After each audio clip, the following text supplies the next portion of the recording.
Brought to you by V-Guard, co-powered by Sensodyne and Vimal. बोलो जुबां केसरी। मैं स्वयं अनेकों मेरे दौरे वहाँ हुए हैं, गुना में भी हुए हैं, अशोकनगर में भी हुए हैं, शिवपुरी में भी हुए हैं।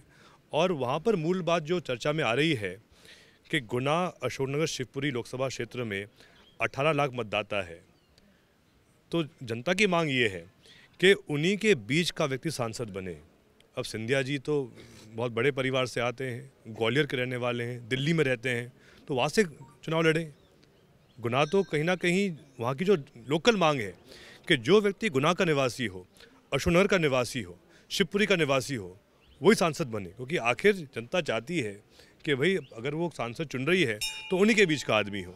तो वहाँ पर भी हमको रुझान अच्छा दिख रहा है वर्तमान में। एक आखिरी सवाल और जानना चाहूँगी। सुबह हम आपके पिताजी से भी बात करते हुए आए थे, उनसे हमने पूछा था कि आप 77 की एज में इतना स्टेमिना अपने है, इसका राज क्या है, उनकी फिटनेस का राज क्या है। उन्होंने तो हमसे बोला कि आप हमें गुरु बना लीजिए, ये राज जानना है। आप ही बता दीजिए कि क्या राज है। जी, हम सभी उनके पीछे पड़े हैं। ये बताओ वो करते कैसे हैं ये, मतलब वो हैरान हो जाते हैं। दिल्ली में जब खबरें आती हैं दिग्विजय सिंह की, जब वो न्याय यात्रा के दौरान हमने देखा कि दौड़ रहे हैं और हैरान रह जाती है जनता भी। जी, उनके साथ क्या वो रिवर्स हो रहा है, वो ज़्यादा यंग होते जा रहे हैं उम्र के साथ। चलिए, बहुत बहुत शुक्रिया हमसे बातचीत करने के लिए। मैं बताऊंगा वो कृपा है नर्मदा माई की। उनने 2017-18 में पूरी परिक्रमा की थी नर्मदा माई की।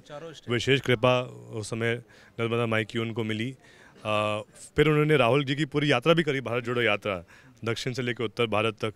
फिर जब उनको टिकट मिला तो 8 विधानसभाओं में उन्होंने एक दिन की पद यात्रा करी थी, वो भी भारी धूप में। यात्रा पे काफी महत्व उनके जीवन में मुझे जी, लगता है। वो क्या है वो ज़मीनी स्तर के आदमी है। उनका सदैव उनका पूरा जीवन समर्पित रहा है जन सेवा के लिए। कभी उनका कोई स्वार्थ नहीं रहा है। उनने सदैव अपना जो पक्ष है और जो उनकी सोच है देश के प्रति, कांग्रेस के प्रति, सदैव उन्हें हमेशा स्पष्ट बात कही है। लेकिन चाहे कोई भी चुनौती हो, हमेशा ज़मीन पर रहकर, जनता के बीच रहकर उन्होंने राजनीति की है। और आखिर आज जो समय है, आधुनिक समय है, जहाँ social media, Facebook, WhatsApp, Instagram भी चलता है, अनेक लोग उससे पूरा अपना प्रचार करते हैं। लेकिन आज ज़रूरत है कोई नेता ऐसा हो जो जनता के बीच रहे, जनता के बीच घूमे, जनता की जो सुख और दुख में शामिल हो, उनकी क्या मांगे हैं। हमने देखा था वहाँ जब वो जनसंपर्क कर रहे थे, जनता काफ़ी आराम से उनसे बातचीत कर रही थी, कंप्लेन कर रही थी कि यहाँ बिजली नहीं है, यहाँ पानी नहीं है। बहुत आराम से वो रिस्पॉन्स कर भी रहे थे।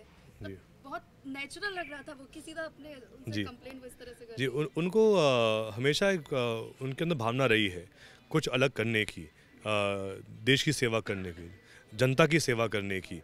और वो जो प्रतिदिन जो वो पूजा करते हैं, योगा करते हैं, उससे उनको शक्ति मिलती है। मैं तो उनको बचपन से देख रहा हूँ, उनने कभी एक दिन भी पूजा पाठ और योग करने के बिना उन्हें कभी उनका दिन चालू नहीं होता है। सबसे पहले वो उठकर 1 घंटा योगा करते हैं, आधे घंटे पूजा पाठ करते हैं और फिर ही वो आगे फिर जनता की सेवा करते हैं।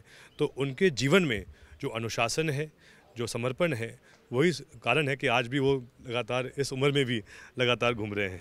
Brought to you by V-Guard, co-powered by Sensodyne and Vimal. बोलो जुबां केसरी।